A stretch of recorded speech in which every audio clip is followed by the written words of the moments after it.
Akibat putusan itu, MK harus bersidang 8 orang. Padahal menurut undang-undang hanya ada larangan selain 9 karena 3 kondisi kan. Nah 3 kondisi itu tidak ada di putusan kemarin, Ya. tapi terpaksa ada 8 orang karena putusan MK itu menurut saya tidak memperhatikan larangan soal di luar 9 orang itu. One day, istana call you, misalnya, ya. Fair, we offer you a job, ya kan? You already declare yourself ya. Iya, I will not accept any position, anything, ya, any position. Nah, dia menawarkan, mana jawabannya? Anda boleh jawab, boleh tidak. Kalau Anda jawab, Anda termasuk pemberani. Kalau Anda tidak jawab, Anda pemberani juga.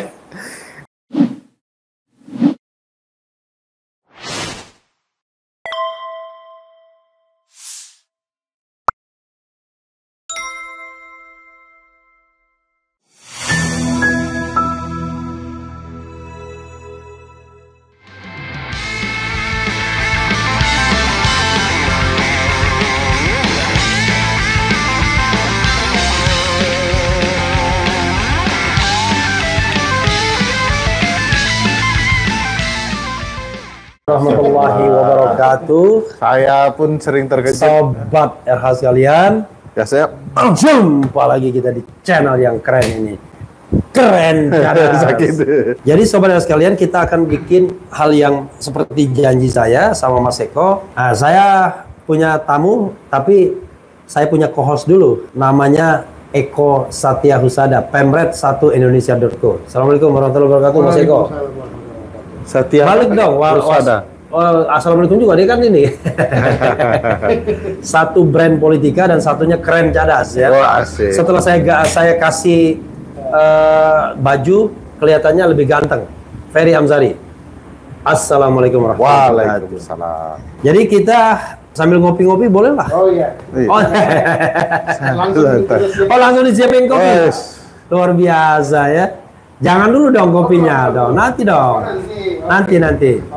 Oke, Mas Eko. Ini Mas Eko ini orang yang hobi masak, kemudian hobi bikin kopi, tuh alat-alat kopinya lengkap tuh. Lalu kemudian Punya dia kafe. menantang kita Oh, sambil buat kopi nanti.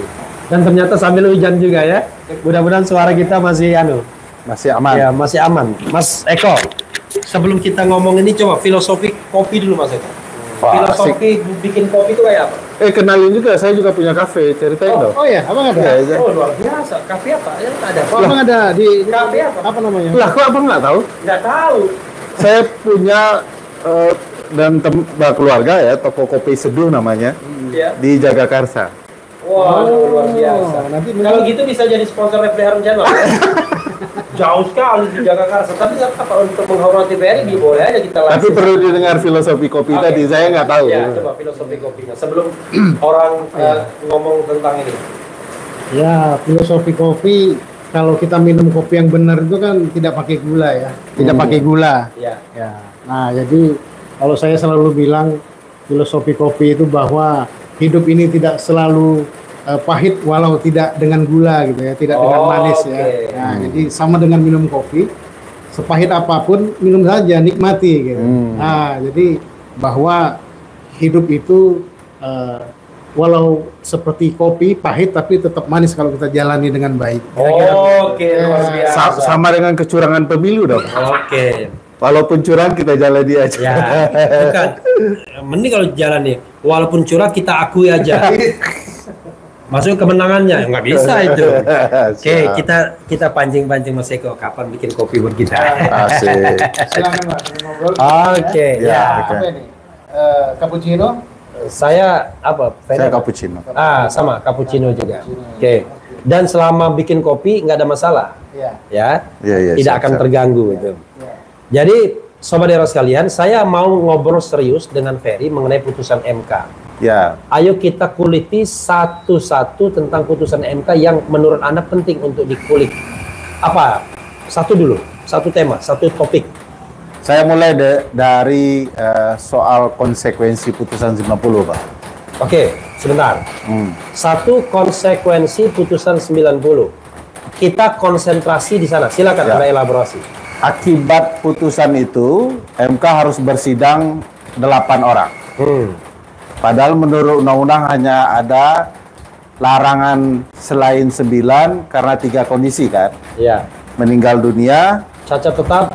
ya sakit fisik yang menghalangi dia untuk bersidang, dan sakit rohani kan atau mengundurkan diri kan.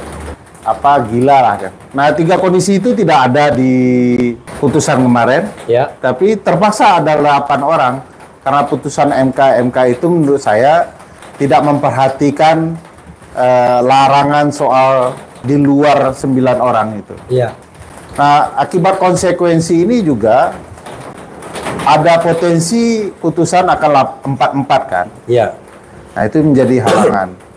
Jadi keberadaan majelis kemarin secara administratif menurut saya, terutama jumlah majelis, bisa diperdebatkan.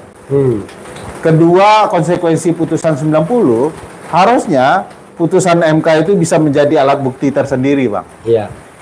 Sebab putusan 90 itu patut dipertanyakan komposisi hakimnya.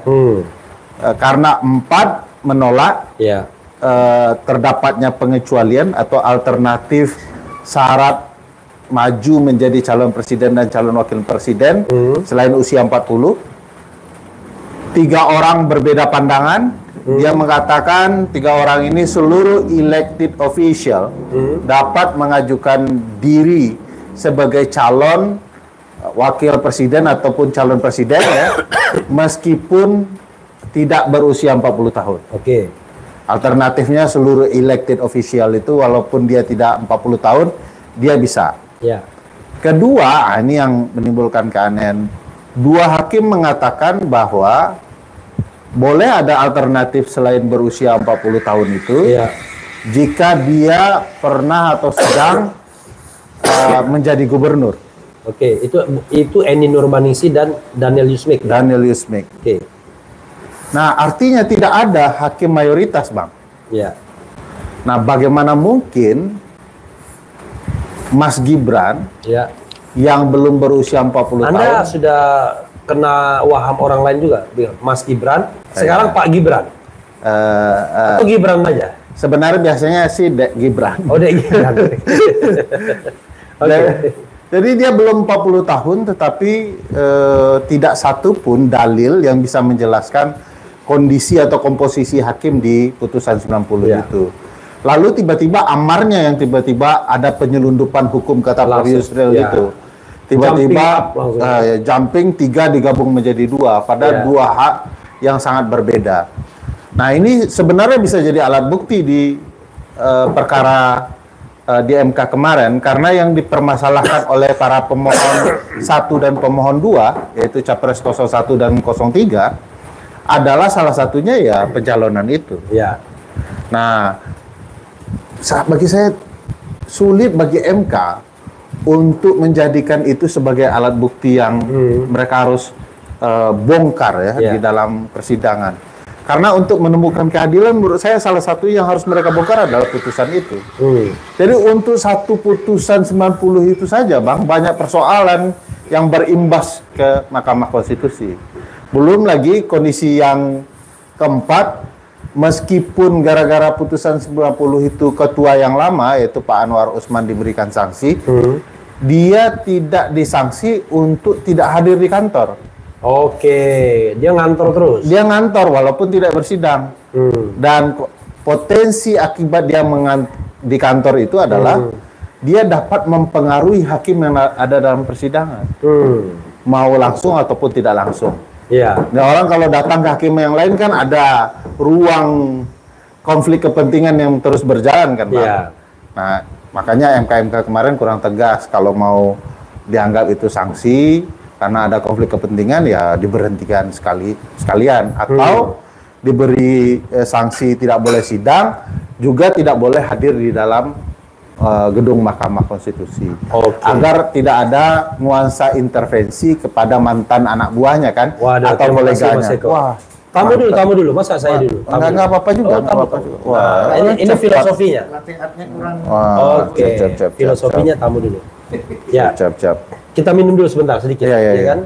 Keren cadas ya. Kalian coba sini. Tos. Tos. Poeng, bismillah. Kebiasaan orang sekolah di luar. Harus ditos. Kalau gelasnya pecah gimana? Artinya Anda tidak beradab. Oke, teruskan. Jadi untuk kasus ini dimulai di soal putusan 90 cukup banyak dan menimbulkan kerumitan-kerumitan, bahkan menurut saya ketidakadilan dalam beracara kan. Ya. Nah, sekali lagi uniknya putusan ini sama sekali tidak dibahas baik oleh hakim mayoritas maupun minoritas di dalam putusan 1 dan 2 PHPU Pres 22 Romawi 2024 ini kan. Oke. Saya mau dalamin lagi soal ini.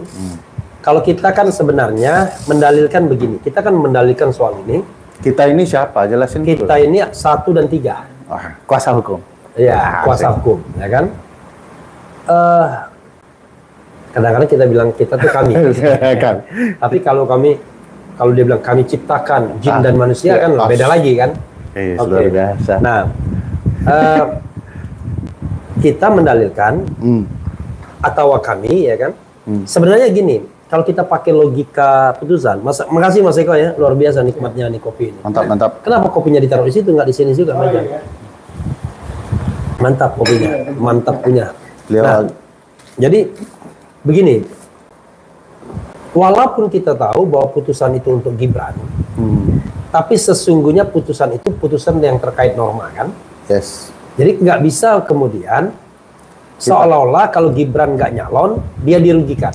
Ya, Karena itu sama saja, yang lain nggak nyalon, yang lain bisa dirugikan juga kan? Oh, yang lain tidak mencapai presidensial threshold, kemudian itu soal lain. Tapi khusus untuk ini kan semuanya. Nah, tetapi Yusril sendiri udah ngomong, untuk dilaksanakan harus diubah dulu PKPU-nya, ya kan? Kan harusnya KPU tinggal bilang, terima kasih, tapi putusan ini belum bisa kami laksanakan karena kami tidak punya waktu untuk mengubah PKPU.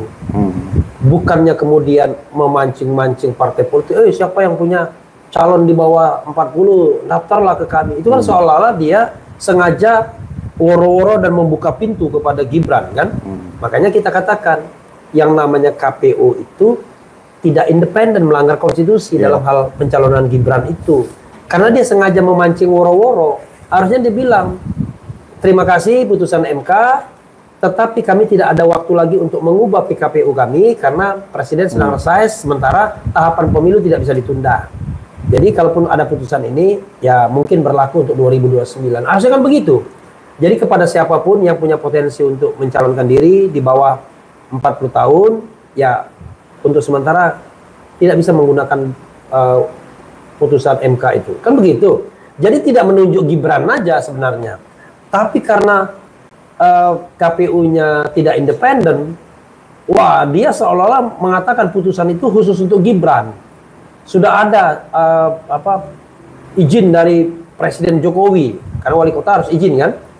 Wah, karena itu dia merasa sah untuk menetapkan walaupun tidak diubah PKPU-nya. Nah, unfortunately putusan yang 5 hakim itu dan juga yang 3 dissenting memang sama sekali nggak membahas ini. Sama sekali. Menurut Anda, why?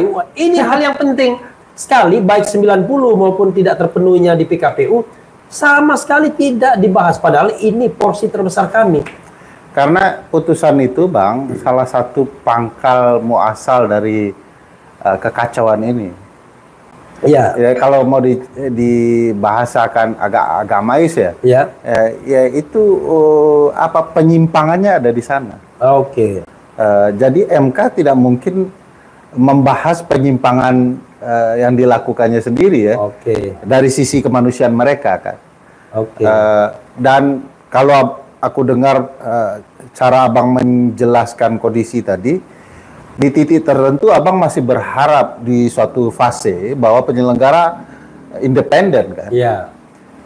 Padahal kalau dilihat peristiwa-peristiwa yang lain memang sudah sulit diharapkan penyelenggara untuk bertindak independen. Bukan begitu, maksud saya dalilnya independen, in fact tidak independen sehingga dibatalkan. Ya saya paham, kan ada harapan, tiba-tiba faktanya abang ya tidak bisa diharapkan kan gitu.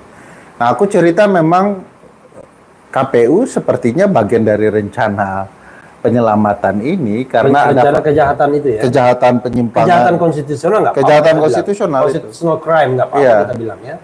Banyak penyebabnya yang menjelaskan. Kalau kami menjelaskan jauh mundur ke belakang dari sampai proses seleksi kan. Memperlihatkan ada indikasi relasi penyelenggara dengan istana. Jadi tidak mengherankan ketika kemudian mereka tidak melakukan perubahan PKPU itu.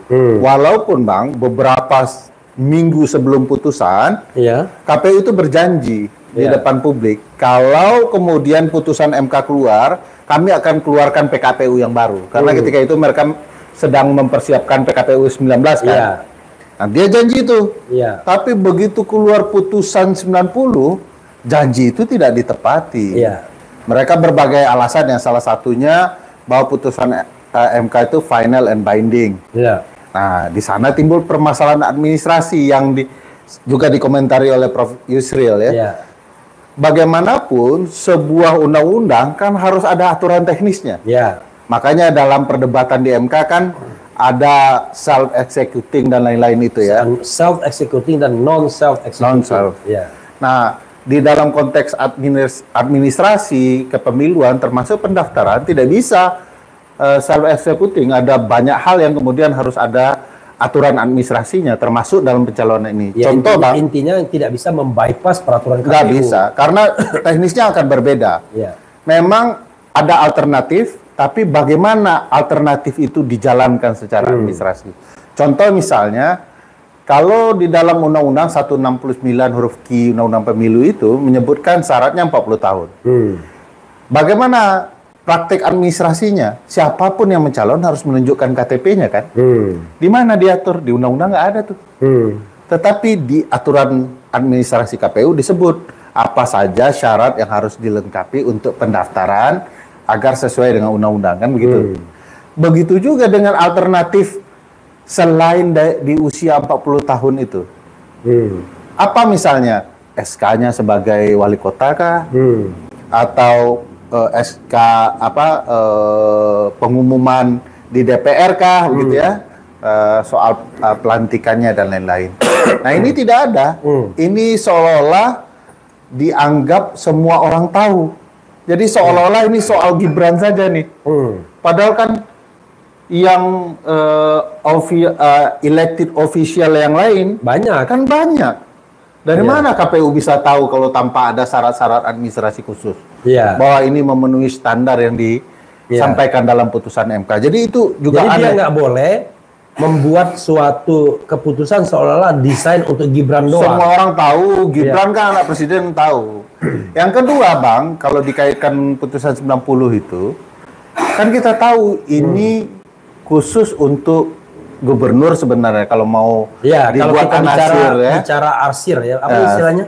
Yang ada arsir-arsir. Diagram Venn. Diagram Venn-nya, Nah, IPA saya lumayan bagus berarti ya. Lumayan lah. Karena saya lebih lama soalnya belajar itu kan. Maksudnya sudah lama lupa. Nah, kalau pakai anasir itu memang hanya gubernur nih yang bisa. Apa sebabnya bisa wali kota? Disinilah permainan makin kelihatan memang ini dibentuk khusus untuk Gibran. Begitu diagram Venn-nya dilanggar, Gibran maju, kita kemudian bisa melihat di dalam putusan itu baik-baik. Ternyata pemohon pada dasarnya menggunakan kata pernah. Pernah elected official, gubernur, bupati, wali kota, DPR, DPD, DPRD. Pernah maknanya sudah selesai jabatan. Completed.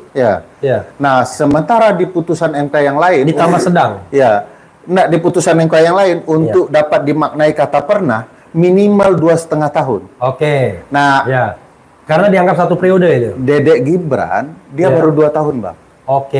Jadi kata pernah kalaupun dikabulkan, apa yang diminta oleh pemohon, Mas Gibran belum bisa maju. Karena dia sedang ini. Oleh karena itu, Tapi kalau menurut saya 2,5 tahun itu adalah in case kalau dia menggantikan. ya taruhlah kita cari yang paling memungkinkan iya. Kan mestinya harus selesai itu kan. Selain bicara etik, tanggung jawab pekerjaan dan lain-lain. Nah, taruhlah pakai putusan MK yang lalu itu 2,5 tahun. Pun dia tidak bisa, Bang. Iya. Oleh karena itu MK anehnya Pak Eko, dia tidak hanya membuka ruang keanehan di amar putusan, tetapi juga yang dimohonkan itu ditambah, ada ultra petitanya, ada lebih dari apa yang diminta. Pernah ditambah strip sedang. Nah, penambahan oleh Hakim Konstitusi kata sedang itulah yang kemudian membuat Mas Gibran bisa maju. Jadi untuk satu putusan 90 itu aja udah banyak masalahnya, Bang. Apalagi kecurangan apalagi yang engkau dustakan kurang lebih. Luar biasa ya. Untuk 90 saja harusnya Dedek Gibran nggak bisa maju. Nggak bisa maju. Luar biasa. Tapi karena dia Dedek, jadi dia. Iyalah. Jadi ini ada komen. Sebelumnya Refli Harun tidak pernah meng-hide komen-komen yang nggak karu-karuan. Tapi sekarang sudah karena Ferry Amsari. Bukan juniornya. Bukan. Karena kita ingin debat yang argumentatif. Either Anda suka atau tidak suka. Tapi kalau cuma sekedar ngata-ngatain yang begitu, kita skip aja. Kita hide ya. Jadi mohon maaf ya kalau yang di hide, karena itu bukan pada zamannya lagi kita main buzzer-buzzeran. Kita mau mencerdaskan kehidupan bangsa. Jadi kalau misalnya yang main buzzer-buzzeran masih cuma ngata-ngatain, saya hide for the time being agar tidak mengganggu yang mau berkomentar cerdas. Either Anda suka atau tidak suka. Mas Eko, mungkin sebagai orang yang saya tahu paham pasti awam soal ini. Kalau saya jangan ditanya, saya lawyernya soalnya, pasti saya paham, ya kan? Apa-apa yang Anda ingin sampaikan atau ingin katakan atau ingin tanyakan kepada aktor Dirty Food ini? Iya, ke depan ini gambarannya seperti apa akhirnya kalau MK ini terus berkelakuan seperti ini kan ya? Apakah masih ada secerca harapan kepada MK untuk bisa menjadi penjaga demokrasi itu kira-kira? Seperti apa, Bang? Ke depannya ya? Iya. Saya mungkin sebelum jauh itu tambahannya adalah tetap putusan 90 dikaitkan dengan performa MK ke depan. Ya. Coba bayangkan, Bang, masih membicarakan putusan 90, saya masih ingat tuh jejak masalahnya. Kalau dibaca 90 kan, Bang, hakim yang ada saat ini yang dikaitkan dengan putusan 90 adalah Pak Soehartoyo, Arief Hidayat, dan Saldi Isra. Ya. Yang mestinya akan konsisten menolak pencalonan Gibran. Ya. Lalu tiba-tiba yang hakim yang ada di An-Natsir, Hakim Eni, masuk ke dalam yang menolak, karena memang dia harusnya juga menolak. Iya, kalau karena dia gubernur kan, dia masuk. Bahkan Daniel Yusming pun harusnya menolak kalau dia konsisten. Kalau konsisten 5 nih. 5 itu tapi dari kita oke lah, Prof Eni yang faktanya ada. Iya. Tapi yang luar biasa kok Pak Soehartoyo hilang. Jadi tinggal minoritas lagi 3 orang. Pak Soehartoyo hilang, yang hakim kemarin sore Sontoloyo. Jadi itu problem. Jadi Mas Eko perlu ketahui juga nih. Jadi di antara 8 hakim yang menyidangkan kemarin ada hakim kemarin sore. Ya. Arsul Sani baru diangkat Januari 2024. Dan itu orang parpol. Orang parpol P3. Yang kan kita tahu P3 melipir ke istana. Yang kedua Ridwan Mansur diangkat Desember 2023. Jadi ini baru hakim 3 bulan 4 bulan. Bahkan dibandingkan Ferry Amsari saja jauh lebih layak Ferry Amsari. Karena masuk barang tuh. Karena intensitas ya mengikuti MK. Kalau soal pengalaman jadi anggota DPR iyalah. Pengalaman sebagai hakim agung iyalah. Lawyer senior oke lah. Lawyer senior oke lah. Tapi intensitas mengikuti MK kalah sama Ferry Amsari. Apalagi bikin tesis tentang MK pula. Ampun. Ya kan? Yang waktu pembuatan tesisnya adalah saya nyumbang-nyumbang sedikit. Banyak. Dan dikasih tahu. Jadi orang tahu, makanya dia nggak ngelawan seniornya ini. Silakan, Fer. Jadi itu problematika di dalam ilmu tafsir yang jadi bahan studi kita bersama. Kan hakim dilarang tafsirnya ini, Bang. terlalu belok-belok. Hari ini bilang A, besok A minus, itu tidak diperbolehkan. Dan di dalam rumusannya itu dianggap melanggar etik karena hakim punya kecenderungan menggunakan tafsir konstitusi sesuai dengan kepentingan perkara yang ada. Iya. Jadi hari ini bilang A, besok A minus, besok sudah jadi B plus. Itu dilarang. Jadi konsistensi hakim berkaitan dengan etikanya. Nah, dalam konteks ini bisa kemudian melanggar etik. Nah, putusan ini juga, ini putusan 1 dan 2 ya. Iya. Itu punya imbas luar biasa untuk penanganan perkara di MK. Karena hari ini, kita sempat diskusi itu juga kan, Iya. Pak? Hari ini per putusan itu, setelah putusan itu, orang sudah mulai punya pikiran gini Pak Eko. Kalau mau curang di dalam pemilu, sebaik-baiknya curang habis-habisan. Karena dengan curang yang serius, jarak antara suara kemenangan Saya dengan lihat yang Anda kalah. mulai berkeringat. Romantis sekali ya. Makasih Babang. Oke. Teruskan. Ya, jadi ada problematika yang akan luar biasa di proses penegakan hukum kepemiluan kita. Orang akan berbuat curang separah-parahnya. Sehingga jaraknya jauh dan tidak bisa ditelusuri oleh MK kecurangan itu karena MK akan pakai alasan tidak cukup waktu kan gitu ya. Nah ini akan terjadi juga di pilkada. Sedikit kalau pakai gentong babi segentong-gentongnya sebabi-babinya. Makanya itu Bang Effendi Ghazali pakai istilahnya. Jadi besok kalau mau curang habis-habisan gentonglah segentong-gentongnya, babilah sebabi-babinya. Jadi betul-betul harus habis-habisan curang itu. Jadi artinya gini Bang, ada apa sekarang ini Pilpres ini bagi mereka yang akan melaksanakan pilkada nanti ini bisa menjadi pelajaran inspirasi. Oh ternyata harus melakukan kecurangan di awal di hulu ya. Nanti ketika di MK itu bakal habis-habisan. Jadi Mas Eko ini punya kepentingan karena dia brand politika, lembaga survei, brand ya, research and campaign. Iya, pasti akan ke sana ya, Bang, dugaan kita. Tapi kalau mau baca sejarah MK, sebenarnya MK sudah pernah berpengalaman untuk mencegah strategi curang securang-curangnya itu. Di perkara 41 PHPUD 2008 ya, 6 Romawi 2008, MK mengantisipasi kecurangan berbasis curang securang-curangnya di TPS, menjadi kemudian memperbaikinya di MK dengan mekanisme membongkar kecurangan TSM itu. Cuman waktu itu strategi politik berubah dari curang securang-curangnya di TPS menjadi pengaruhilah hakim MK kan. Oke. Maka timbullah kasus Akil Mukhtar dan lain-lain itu. Ya. Nah, Akil Mukhtar itu siapa? Hakim konstitusi, mantan ketua gitu ya. Bekas teman baik saya. Bekas teman baik Bang Refli ketika dia membakar lapak pekerjaannya sendiri dengan mengkritik MK gitu ya. Dan setelah itu kemudian kita tahu bahwa MK berupaya memperbaiki terus untuk orang tidak curang dalam pemilu. Tapi faktanya sekarang di pemilu presiden ini tidak lagi bicara membongkar TSM itu. TSM tetap wewenang MK untuk mengoreksinya, kecurangan terstruktur, sistematis dan masif itu, tapi dia nggak pakai.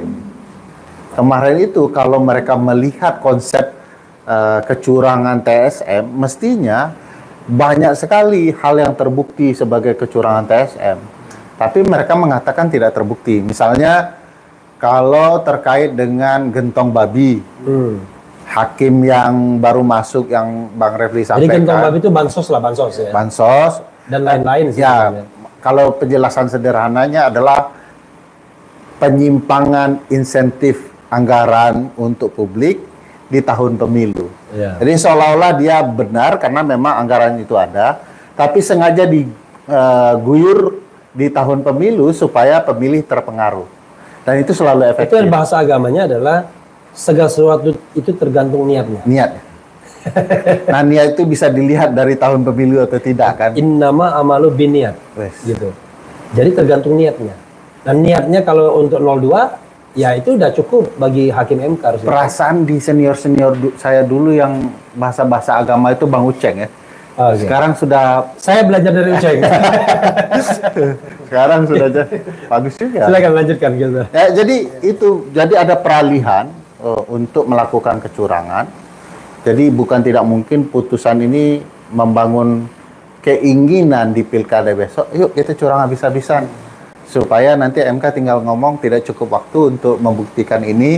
Perkara yang masuk di kami banyak sekali di seluruh Indonesia besok Ya. kan. 27 atau 37 saya lupa provinsi dan hampir 500-an lebih kabupaten kota akan pilkada di November besok. Bayangkan kalau semua masuk berperkara, itu dikali duakan saja pihak yang ingin memasukkan Ya. per kabupaten kota itu sudah 1000 tuh. Dan itu serius semua pakai Serius pendukung. semua. Jadi Beda kalau- sama legislatif ya. Iya. Gitu. Jadi kalau mereka mau mengatakan, wah kami tidak ada cukup waktu, artinya substansi tidak diperiksa dan tidak didalami. Jadi memang akan potensial nih pekerjaan tambahan juga untuk Bang Refli untuk memikirkan apa yang harus dilakukan untuk melawan skenario curang securang-curang ini, sebabi-babinya ini. Mas Eko ada lagi yang mau ditanyakan Mas Eko. Kalau nggak ada saya mau melanjutkan. Lanjut. Jadi begini, Fer ya. Kalau orang bilangnya udah Ferry, karena orang besar soalnya dia. Tapi sejak pakai baju keren cadas ini Makin. ganteng. Agak langsing agak sedikit. langsing sedikit. Apalagi duduknya jauh gitu Kalau ya. itu minta 3 lagi, Bang. Ya mau nggak yang ukuran M? Super ketat ya. Jadi kita ini, saya justru mengkhawatirkan pilkada serentak ini sebagai bencana nasional lagi. Bukan sebagai sarana untuk merekrut pemimpin yang jujur, amanah, dan lain sebagainya. Karena sederhana, pilpres saja orang bisa segentong-gentongnya, sebabi-babinya, ya kan? Apalagi nanti pilkada. Nah, saya khawatir kekuasaan yang baru, konstelasi kekuasaan baru itu menggelar map, ya kan? Mana saja Peta juga. di 500 lebih provinsi, kabupaten, kota, dan provinsi. Lalu dia tinggal conteng aja. Mana buat Anda, mana buat kita, mana yang tidak boleh lolos harus belongs to the istana, ya kan? Lalu karena serentak bermainlah, gentong babi main. Kemudian nanti tinggal memasang foto. Kalau kemarin foto Jokowi, kita frankly speaking, besok foto Prabowo. Ya. Ini calon yang didukung Prabowo. Tapi kalau Jokowi masih laku, saya pikir nggak akan laku lagi. Iya. Tapi kan November tetap ya. November dan Oktober Jokowi sudah lengser. Iya, I know. Tetapi bau-baunya masih ada lah ya. November sudah pasti, Bang. Iya, enggak, bau-baunya. Oh, pasti. Nah, kan either- anak ikut bertanding. Iya, either dia pasang foto Jokowi atau foto Iya. Prabowo, itu kan sama tidak sehatnya ketika politik gentong babi mau dijalankan. Kita meyakini bahwa yang baru lengser ini, dia punya pundi-pundi, oke banget kan pastinya kan. Yang baru, bisa dia fundraising lagi. Iya. Lalu, Anda masih percaya dengan politik elektoral? Pertanyaan berat. Karena saya agak skeptis. Walaupun brand politika tetap aja dia riset and campaign. ada 2 problematika ya, Iya. Bang, yang harusnya ini tidak boleh tercemar, yaitu Oke. penyelenggara 1, peradilan 1. Oke. Nah, kalau kedua-duanya sudah ikut tercemar, memang sulit diharapkan. Menurut Anda sudah tercemar belum? Ya, dimulai dari penyelenggara kita sudah tidak percaya, dari Iya. verifikasi faktual ya, Oke, bahkan di sudah seleksi tercemar. sudah tercemar. MK? Nah, memang ada pertanyaan besar dan saya yakin pertanyaan kita sama kan, dan Oke. jawabannya juga sama. Oke. Apa? Saya nggak mau membakar lapak saya seperti lapak. Oh, nggak FDR. apa-apa. Ya kurang lebih banyak pertanyaan ke MK. MK dianggap tidak netral lagi. MK dipertanyakan. Misalnya soal politik gentong babi, bahkan Bang, di putusan Alex Nurdin ya, Ya. kan jelas MK dalam putusannya mengatakan bahwa gentong babi itu berdampak kepada elektabilitas orang. Oke. Sehingga tidak boleh dan ini wajib diulang. Gitu ya. Nah, kenapa kemudian di Pilpres tidak digunakan analogi yang sama dan Oke. penjelasan yang sama gitu ya. Nah, itu yang menimbulkan pertanyaan besar ke Hakim MK. Belum lagi ada hakim konstitusi seperti Pak Guntur Hamzah, Itu siapa itu Guntur Hamzah ya? dulu Sekjen MK, Oke. Itu guru besar ya? guru besar. Benar guru besar itu. Sejauh ini saya tahunya iya. Dia dipermasalahkan karena mekanisme seleksinya tidak wajar. Iya. Dan dia Bukan tidak wajar. memang Melanggar undang-undang. melanggar konstitusi dan undang-undang. Nah, ya, kadang-kadang bahasa hukum sama bahasa politik itu beda. Sulit di sini, senior kita di sana senior kita juga. Oke, lalu Jadi itu jadi masalah. Dia dipertanyakan karena proses seleksinya, dan dia merupakan hakim yang konsisten membela anak Jokowi bisa lolos. bahkan dari putusan yang lain mengabulkan juga. Kan ada beberapa putusan, Ya. 90 dia konsisten, pokoknya anak Jokowi harus masuk. Jangan-jangan sebelum diproses udah kabul duluan.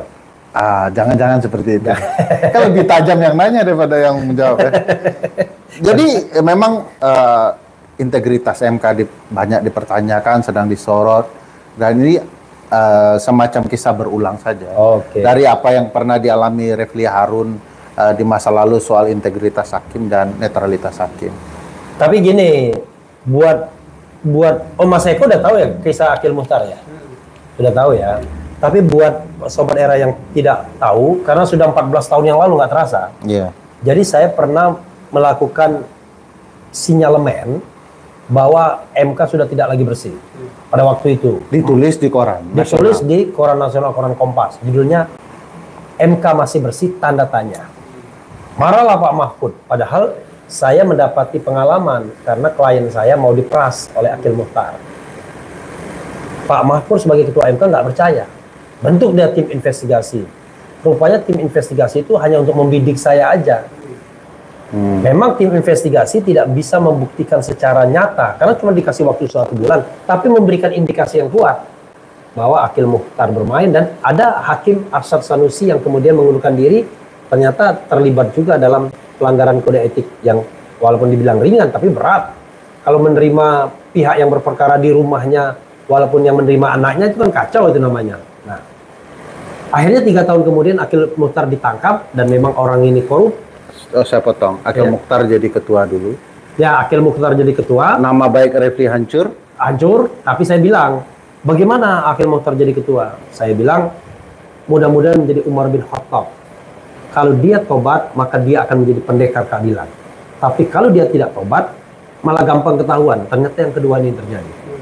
Maka akhirnya per 2 Oktober, ya kan, tanggal 2013 itu hari pembebasan saya. Tepatnya besoknya, karena itu malam kan ditangkapnya. Nah, itulah. Tapi banyak kisah juga yang saya juga tahu itu ya. Ya. Karena di laporan Refli Harun and the Gang itu saya baca. Ada nama-nama bersih yang tidak bersih, tapi tidak usah kita sebutkan lagi. Iya. Ya. Jadi ya itulah Jangan pengalaman. nangis gitu, biasa aja, biasa aja. Tidak menangis, Iya, tetapi terharu saya. Oke, Mas Eko, ada yang mau ditanyakan lagi? Kopi enak nggak nih? Enak-enak. Hah? Enak-enak. Jangan enak-enak. Tapi kayaknya nanti kita coba yang Jangan enak-enak terus apa? Bayar gitu.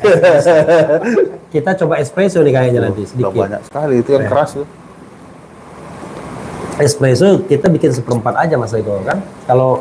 Kalau yang ini kan dikasih susu, makanya dia Satu shoot. iya. Bang Refli itu senang ngopi karena membantu kebiasaan dia bergadang malam. Tapi udah nggak begadang katanya sekarang. Nggak begadang. Saya nggak percaya sama itu. Oke. Nah, sepertinya kita memang harus membatasi dulu percakapan mengenai putusan 90. Yes. Tapi izinkan kita lompat ke satu tema lagi yang barangkali menarik. Apa yang ingin Anda ajukan? Ada nggak residu dari 90 yang mau ditambahkan lagi? Iya, putusan 90 itu juga tidak menjawab soal komposisi dan amar putusan. Ya, Nah, menurut saya ini ada problematika soal hukum acara, Bang. oke. Kalau komposisi begitu kan harus dijelaskan dalam konteks hukum acara, Iya. apa sih isi amar harusnya Ya, dengan tidak terdapatnya komposisi mayoritas dan Iya. bagaimana menilai mayoritas. ya. Dan MK itu suka-suka, Bang, kadang-kadang soal hukum acara. Dan ini salah satu penjelasan bahwa MK itu suka-suka. Kok bisa 4 lawan 5 jadinya, padahal itu kan 4-3-2 gitu kan. Ya. Hal yang sama terjadi di berbagai perkara soal hukum acara. Ya, saya juga merasa heran ya. Kalau Ibu Eni dan Daniel Yusmik merasa dikhianati, Kenapa tidak protes ya? Pertama, walaupun dia diam karena tidak enak dengan kolega hakim konstitusi, kan dia bisa balas dalam tanda kutip Di putusan 1 dan 2 ya. Iya. Eni melakukan itu, ya kan? Tapi Soehartoyo kan, Soehartoyo. Daniel Yusmik dong. Ya, Soehartoyo kan pindah lagi. Daniel Yusmik tidak masuk, tapi Soehartoyo namanya ya, nggak ada lo-nya ya. Oke. Itu malah lari dia sebagai ketua Mahkamah Konstitusi. Kita tajamkan lagi di situ. Menurut Anda, adakah faktor non hukum yang mempengaruhi sang ketua ini by logic thinking sehingga dia lari dari kenyataan? Sebelum merespon, aku jawab teori dulu ya. Oke, pakai teori. Oke. Tapi Mas Eko pengen tahu kayak soal-soal yang begitu. Iya. Kenapa melipir Soehartoyo? Lanjut. Oke. Silakan. Jadi ada teori the breakfast law teori ya, teori sarapan pagi kurang lebih begitu ya. Di teori sarapan pagi itu bilang hakim itu selalu terpengaruh cara dia memberikan putusan dengan sarapan paginya. Dia mengatakan kalau dia sarapan pagi tidak nyaman, kalau yang suami dimarahi istrinya, kalau yang perempuan dimarahin suaminya atau berdebat dengan pasangannya masing-masing, itu akan berdampak keputusannya di siang hari. Misalnya seorang hakim sedang mengadili istri yang tidak ramah dengan suaminya, sidang. Itu akan berdampak apa relasinya dengan istri kepada terdakwa. Jadi psikologi analisis of law.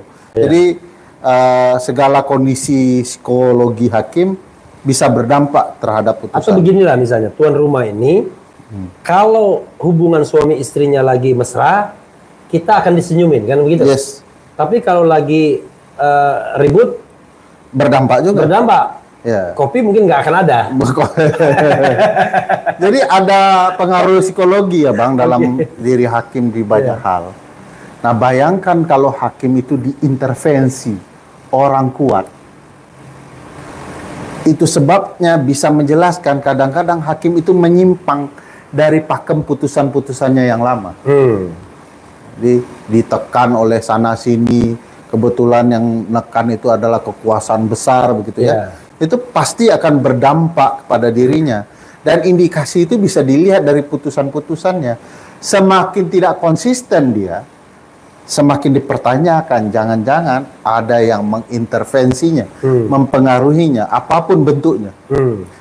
Kalau kemudian di dalam putusan 90 dikatakan ada pihak tertentu yang berupaya mengintervensi hakim lain dan pegawai MK, misalnya harusnya hari Minggu tidak boleh mendaftarkan perkara, malah diintervensi hakim ya. Misalnya Ketua MK lama ya, Pak Anwar Usman ya, memerintahkan agar pegawainya memastikan bahwa perkara Almas Sakib Biru, fans beratnya Mas Gibran itu, perkaranya bisa masuk kembali. Dek Gibran. Ada dua, ini kembali lagi ke 90 ya, dua kejanggalan. Satu, perkara itu sudah dicabut. Perkara yang dicabut tidak boleh masuk lagi. Apalagi subjek dan objek hukumnya sama. Yang kedua, didaftarkan hari Minggu. Tidak pernah di MK ada pendaftaran di hari libur. Ketiga, tidak ada pemeriksaan. Tidak ada pemeriksaan. Jadi hakim semua potensial terlibat. Membiarkan pendaftaran itu sah. Dan tidak dibahas baik di dissenting opinion manapun. Jadi itu keanehannya banyak sekali. Ada di Arif di Arif Hidayat. Oh, yang di dissentingnya Pak Arif ya. Dan itu yang menarik putusan 90 itu ya memang beragam sekali problematikanya kalau dicatat satu persatu. Nah, bagi saya tentu itu bagian dari intervensi dan faktanya itu berdampak. Dan bukan tidak mungkin di perkara 1 dan 2 ada yang mengintervensi pula. Apalagi ini anak raja-raja kan. Jadi cukup yang diintervensi ketua-ketua aja ya kan? Ya, potensial karena dia kan mengendalikan permainan kan. Satu, yang kedua in case 4-4 ya bisa kacau itu kan 4-4 kan. Kalau sudah pegang ketuanya, maka untuk mengabulkan minimal butuh 5. Yes. Jauh lebih berat. Jauh lebih berat. Artinya kan tinggal 7 yang harus dipengaruhi kan. Satu ketua diambil. Tinggal 7 dari 7 itu harus 5. Padahal dari 7 tersebut yang Sontoyono itu banyak. Ya, itulah problematika putusan 1 dan 2 PHPU Pres ini ya. Banyak sekali catatan yang bisa dikatakan, bisa kita baca itu sebagai sesuatu yang janggal. Dan aneh saja kalau orang mencari keadilan di MK, ternyata yang ditemukan bukan keadilan, tapi kebingungan. Ya. Oke. Dan celakanya bingung orang yang paham betul tentang MK ya kan? Jadi Mas Eko, kami berdua nih paling tidak paham betul tentang MK, ya kan? Masuk MK lebih dulu dari Pak Soeharto ya? Masuk MK lebih dulu, karena kita generasi pertama MK ya. Kemudian, nggak abang, aku kedua. Ya, saya lah ya. Saya mau berendah hati bilang kita ya kan. Kalau saya tuh kan sombong banget kelihatannya. Bikin disertasi tentang MK, ya kan? Kemudian teman-teman MK, sebelum mereka masuk ke sana teman kita semua. Tapi ya ternyata tidak cukup, ya. Memang butuh orang-orang yang memang bernyali, independen. Makanya saya bilang 4 yang dibutuhkan untuk mengabulkan permohonan Pilpres itu. 1 adalah imparsialitas, dan saya tidak melihat beberapa hakim imparsial, ya kan? Sang guru besar tadi, saya yakin nih, mulai dari dilantik sampai berhenti itu sudah kartu mati itu. Whenever ada kepentingan istana, pasti akan ke sana. Yang kedua adalah hati nurani, back to hati nurani yang jujur. Karena hati nurani nggak bisa dibohong ya, mau belat belit argumentasi kan. Yang ketiga adalah keyakinan hakim, dan itu kunci dari Saldi Isra kan, dibilang kasus itu cukup meyakinkan hakim, nggak perlu dibuktikan sampai detail bansos apa enggak, dampaknya bagaimana, cukup dibuktikan bahwa bansos itu memang diperuntukkan untuk konsumen, selesai. Iya, kan ada pernyataan Hakim Saldi yang mengatakan bahwa ini jamak dipahami sebagai tindakan yang merupakan kecurangan pemilu. Iya, di negara manapun di dunia cukup dibuktikan apakah bansos itu digelontorkan untuk pemilu. Iya. Kan itu, atau untuk 02 spesifiknya. Iya. Nah, itu kan gampang sekali membuktinya, terbukti sudah. Ngapain Zulkifli Hasan kemudian kampanye begitu, atau Erlangga Hartarto dan lain sebagainya. Nah, yang keempat, ini yang paling fundamental, keberanian.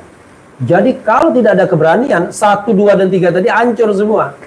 Dan ini yang terjadi kepada yang tadi, Yoyo tadi kan? Iya. Yoyo Waluyo. Oke, Mas Eko, ada lagi yang mau disampaikan sebagai orang yang mengamati dari jauh soal MK ini? Ini kan Pilpres sudah seperti ini, kecurangan, kemudian proses penyelesaian sengketanya di MK. Kita nggak bisa membayangkan lagi nanti di pilkada itu modus yang sama terjadi, kemudian kan akan terjadi penumpukan kan kasus sengketa pilkada kan. Itu apa kira-kira yang bisa kita lakukan sekarang untuk mengantisipasi ini kembali terulang di level provinsi dan kabupaten, tetap menjadi gerakan sosial, masyarakat sosial kan, masyarakat sipil. Ya, kalau dugaan perkara menumpuk mungkin tidak Pak Eko, karena MK itu 2019 kan mengalami hal yang sama sebenarnya. Setelah PHPU Presiden, mereka kemudian melanjutkan PHPU Legislatif ya. Dan solusi mereka gampang saja, semua permohonan yang tidak patut tidak perlu sidang pembuktian, langsung diputuskan gitu ya. Itu tiba-tiba cuma 7 perkara yang masuk lah ya gitu. Nah, itu sendiri nggak fair. Nggak fair, karena bagaimanapun, karena mereka adalah para pencari keadilan, bisa saja mereka tidak paham cara yang baik mempermasalahkan sesuatu. Nah, MK dulu sudah mendalilkan bahwa tugas kami memastikan keadilan itu dipenuhi. Jadi kalau mereka tidak paham, kami akan melakukan ultra petita untuk hak-hak mereka bisa berdiri. Nah, ini aneh, mereka tidak peduli lagi paham yang seperti itu, yang penting cepat selesai. Jadi kalau kemudian ada hal-hal yang dipertanyakan di permohonannya, mereka tidak sampai ke sidang besar, sidang plenonya. Langsung diputuskan perkara itu, dianggap tidak layak. NO semua ya tidak dapat diterima, artinya tidak memenuhi standar, obskur dan lain-lain perkara itu, sehingga tidak dilanjutkan. Nah, dugaan saya untuk perkara yang luar biasa banyak, MK mau menerabas tuh ya, supaya dia cepat selesai. Nah, ini juga jadi pertanyaan banyak orang, bagaimana bisa keadilan ditemukan kalau para pihak tidak diperdengarkan seimbang. Tapi beliau kan sudah apa ya, nasibnya juga sama di PHPU Pilpres itu ya. Menteri dihadirkan, tapi semua tidak boleh bertanya. Ya, Jadi orang tidak ada pada dan kita haknya. tidak bisa mengklarifikasi, Mengelaborasi. men-challenge. Padahal apa yang disampaikan Menteri itu banyak kejanggalannya. Banyak sekali. Salah satu kejanggalannya adalah perpanjangan bansos El Nino. El Nino-nya sudah turun. wes ya kan, bablas kemana, tapi kemudian diperpanjang sampai Juni. Padahal kita tahu Juni putaran kedua. Lalu tidak hanya bansos sembakonya, tapi duitnya juga, PT-nya, ya kan, kata orang Minang, juga diberikan, bahkan dirapel 3 bulan dan diberikan sebelum pencoblosan. Kan dari situ saja, kalau otak kita sehat, udah jelas ini bansos desain untuk pemenangan 02. Tapi masih juga disangkal dan seolah-olah tidak terjadi apa-apa.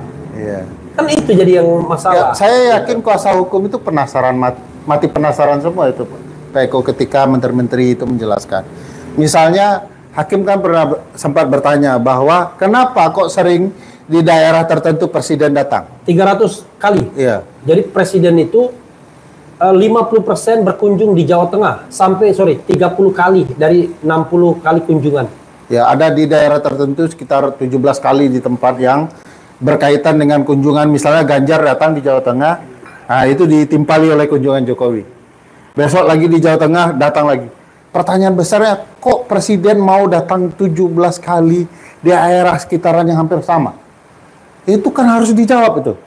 Apa sebabnya gitu ya? Itu saja sudah mati penasaran Refli Harun itu. Entah berapa kali dia menggaruk tempurung lututnya karena tidak bisa bertanya kan? Ya, jadi bagi saya aneh betul kalau para pihak tidak boleh bertanya terhadap permasalahan yang mestinya mereka cross check ya.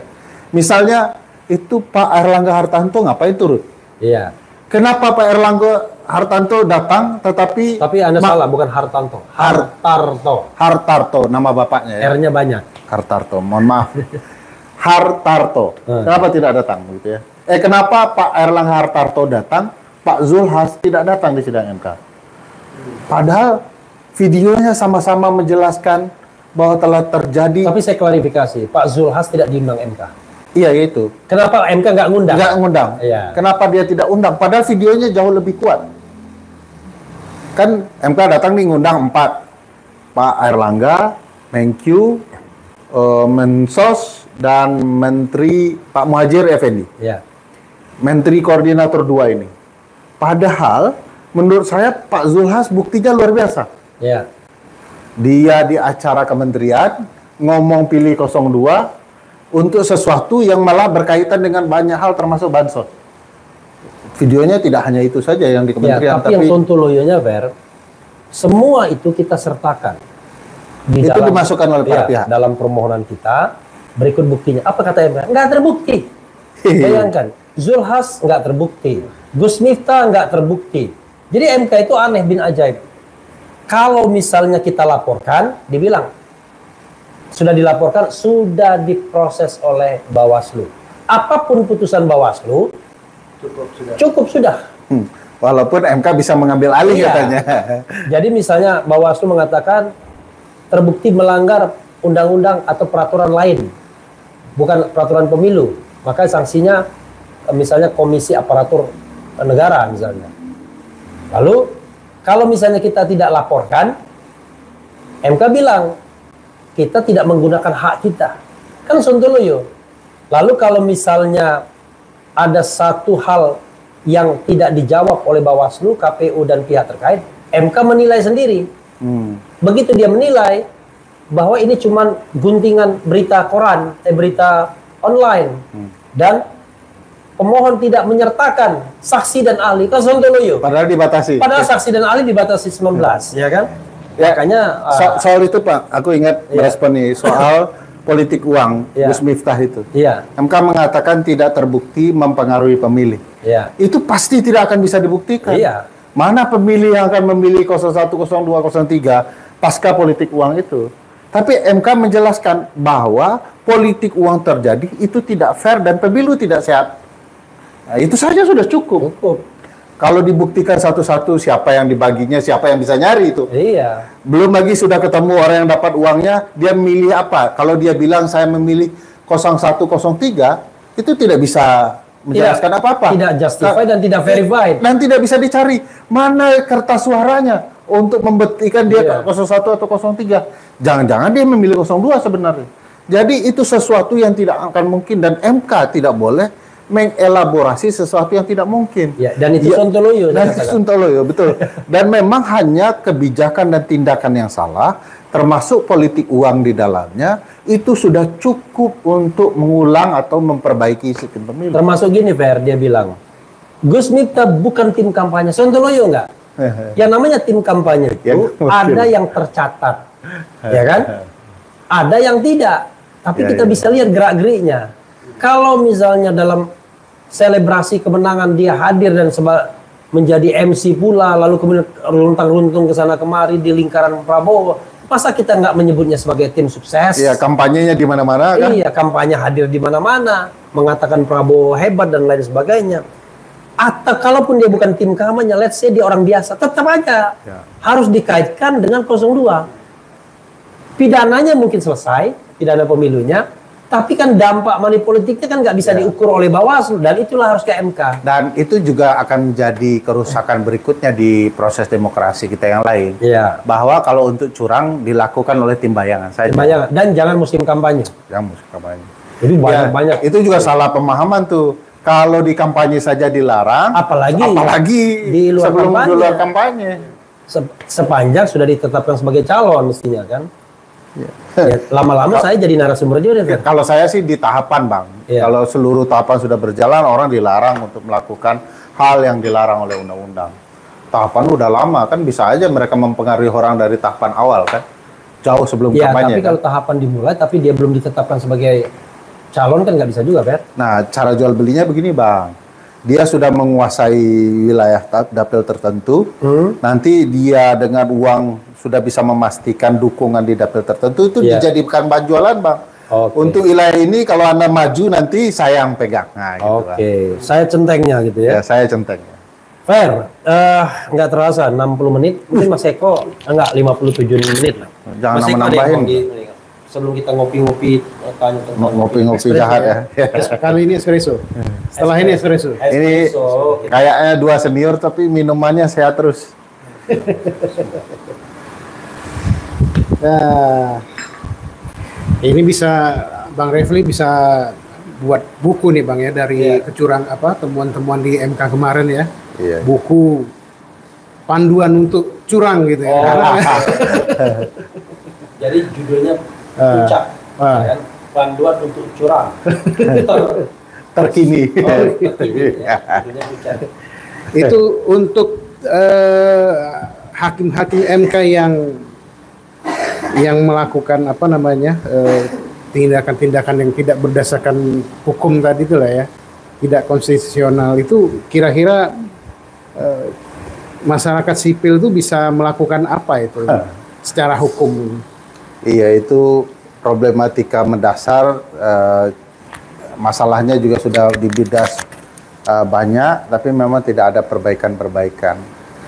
Memastikan hakim baik itu memang perkara tidak mudah ya.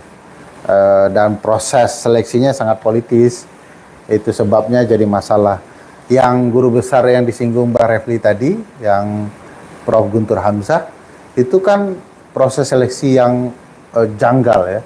Tidak ada keterbukaan, tidak ada pendaftaran yang dibuka juga untuk umum, calonnya calon tunggal, langsung terpilih, dan yang dia gantikan tidak memiliki masalah hukum apapun. Jadi dia masuk dengan alasan anggota DPR sebagai pemilik saham, maka dia berhak mengganti direksi apapun. Jadi MK itu kayak perusahaan bagi anggota DPR. Jadi rusak dengan melihat situasi itu.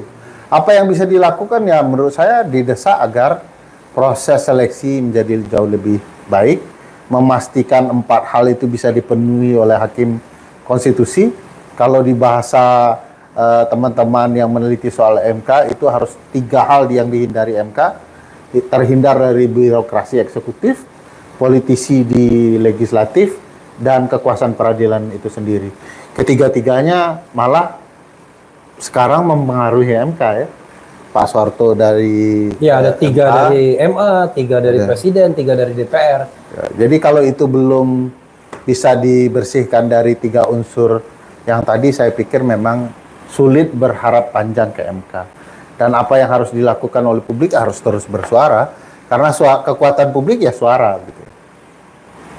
Oke, Mas Eko, saya pesan espresso. Ferry juga espresso. Tapi one shot aja. Luar biasa itu. Kita luar Oh, biasa. banyak ya? Kalau kita ini ke sana, ya kan? Kalau kita balik ke sana kan kurang sopan tuh gambarnya. Jadi terpaksa kita tidak bisa menunjukkan proses pembuatan kopinya. Atau gini Mas Eko, sebentar. Tapi Mas Eko-nya ke depan tuh. Mas Eko-nya ke depan, jangan membelakangi. Saya mau balik begitu. Ah, ya, sobat yang sekalian. Nah, ini Mas Eko sedang membuat kopinya. Ya, nanti kita akan bikin lagi secara lebih proper. Nah, ini kan baru siaran percobaan. Nanti pukul, bener nggak ini posisinya, Mas Eko? Benar ya? Benar. Oke, jadi nanti pukul 16.00 akan ada Husnul Mar'iyah ya. Kita bahas lagi, tapi dari sudut mantan anggota KPU. Ini dari sudut orang yang sudah suka sekali ngobrol MK. Sudah jadi lawyer pula rupanya kelihatannya ya. Ampun. Oke, fair. Enggak, kata Pak Hotman Paris tidak pernah beracara. Ya. Memang kita, makanya saya katakan Hotman Paris harus ditandem sama Bambang Wijoyanto. Pasti dahsyat ya kan pasangan itu. Fair, sebelum kita menunggu kopi, apa yang Anda ingin closing statement kan? Ya, demokrasi sudah pasti tidak sedang baik-baik saja. Ada problematika serius. Ya. Orang-orang yang katakanlah punya catatan buruk dalam demokrasi kita akan menjadi kekuasaan yang memegang kekuasaan ke depan. Ya. Dan berbagai kealpaan kekuasaan saat ini malah akan dilanjutkan. Dan ini sinyal penting bagi publik untuk waspada sebelum hak-hak konstitusional mereka kian direnggut. Oleh karena itu kesadaran itu harus dipupuk hari ini. Diskusi-diskusi yang terbuka, yang membebaskan cakrawala terus dilanjutkan, dan publik harus lakukan sesuatu. Tidak sekedar subscribe channelnya Refli Harun, Brand Politika, tetapi juga memastikan mereka bisa melakukan sesuatu. Hari ini contoh menarik, Bang. Ya. Demonstrasi di Columbia University di New York begitu ya, dan di Boston MIT dan Harvard mengkritik kebijakan Amerika yang pro Israel di Palestina. Oh, bukan mengkritik putusan MK, bukan ya? Nah, saya mau contohkan itu. Mereka demo itu tidak sehari 2 hari, Bang, 2 jam 3 jam. Tapi berhari-hari buat tenda mereka. Ah, itu bedanya negara kita sama sana. Ya, negara kita tidak punya tenda. Bukan. Demo kita dibatasi sampai jam 6 sore. Nah. Begitu lewat jam 6 sore, kemudian polisi memiliki legitimasi untuk menggusur, Makanya untuk melakukan kekerasan. Karena by law katanya izinnya sampai padahal 18. tidak ada izin ya. Iya, padahal kan Tapi Undang-Undang Cipta Kerja atau apa yang sudah kasih batasan waktu. Tapi gini, Bang, yang menarik di Boston dan New York itu adalah mereka demonya di kampus, Bang. Oke, Anda Boston Celtic atau New York Knicks ini? Saya New York Knicks jauh itu. Kalau di Boston ya Boston Celtic ya. Oh. Atau Chicago Bulls? Saya Chicago, Bulls. Bang. Saya Chicago. Bulls. Saya Chicago. Saya masa lalu. Oke. Jadi itu jadi sangat menarik, Bang, dan tidak sekedar melibatkan mahasiswa, seluruh dosen juga tumpah ruah, Bang. Oke. Berhari-hari. Jadi kalau bisa, kalau memang mempertanyakan negara, jangan demonya sehari 2 hari atau sejam 2 jam. Memang tirulah apa yang terjadi di New York dan di Boston yang. Jadi demo lah di kampus berhari-hari. Berhari-hari. Bila perlu dosennya ngajar di situ. Ngajar di sana. Dosen ikut, Bang. Nah, kita ini enggak, guru besar ikut, rektor enggak. Ya kan? Kan 35%, Bang. Iya, gitu. Ah, ini. Waduh. Ini namanya Kalau di Palembang namanya cuko ini. Cukup ya.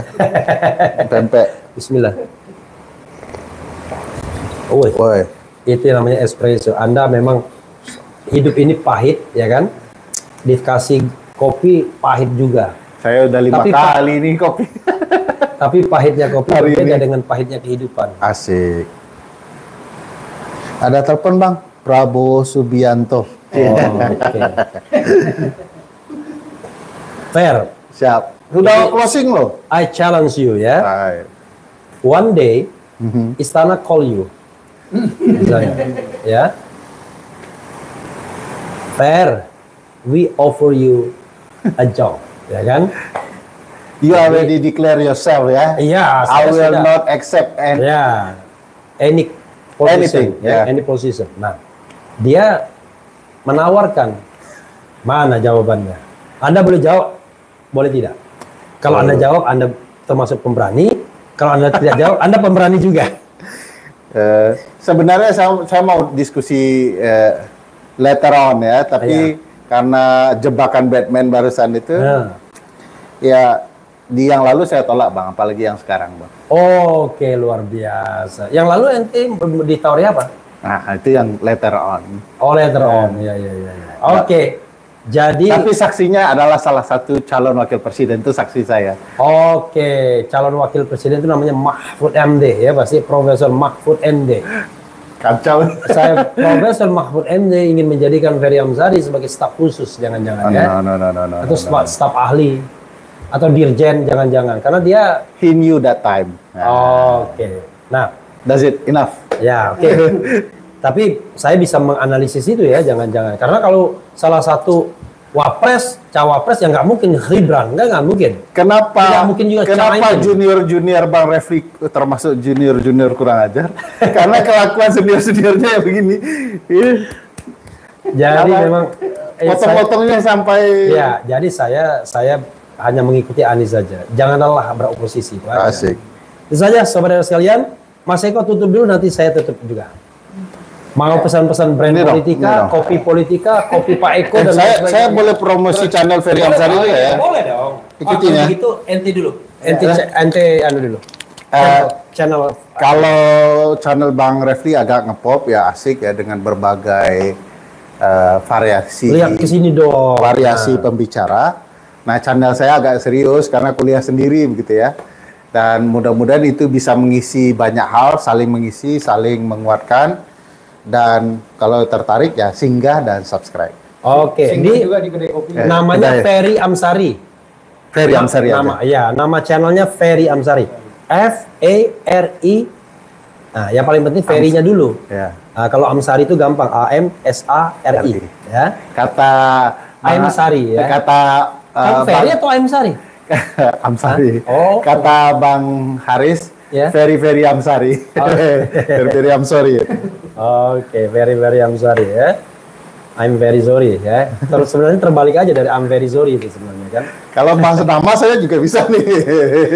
Iya, Rev. Oke, sudah cukup loh. Oke, silakan. Pak Eko, Paku. Pako, kopi, ya. pakai kopi. Kalau Paku Bana itu orang yang Paku Rabana. jahit kalau saya. Oh iya, yang menciptakan paku ini juga kan, Paku Rabana. Iya, oke. Ya, negeri ini memerlukan banyak orang yang berakal sehat, maka kita harus tetap menjaga akal sehat. Nah, itu saja, Bang. Oke. Dan sobat daerah sekalian, kita nanti akan rutin minimal satu pekan sekali untuk di Pak Eko ini. Tapi ini sekali lagi ini set yang belum selesai, tetapi revolusi tidak mungkin berjalan, ya kan? Kalau kita tidak memulainya. Karena itu dengan kondisi apapun kita mulai. Nanti pukul 16.00 lebih sedikit, insya Allah nanti ada Husnul Mariah, mantan anggota KPU yang dulu bermusuhan sama saya karena kita berbeda pendapat, ya kan? Dan tentu berbeda pendapatan, ya kan? Tapi sekarang kita berada di perahu yang berbeda tapi beriring berjalan, ya kan? Asik. Oke. Saudara sekalian, itu saja. Oh, ininya gimana tadi? Kopi belum ya? Kopi belum buka lagi ya? Nanti ya buka lagi. Oh, udah. Oke. Jadi jangan lupa kita akan hadir at least setiap pekan tidak hanya di channel Refli Harun, tapi di channel Refli yang lainnya plus Satu Indonesia.com. Satu Indonesia.co. Namanya Satu Indonesia.co ya. Satu Indonesia.co. Mudah-mudahan Indonesia tetap satu, walaupun presidennya dihasilkan dari kecurangan menurut sebagian besar rakyat Indonesia. Wassalamualaikum warahmatullahi wabarakatuh. Keren cadas.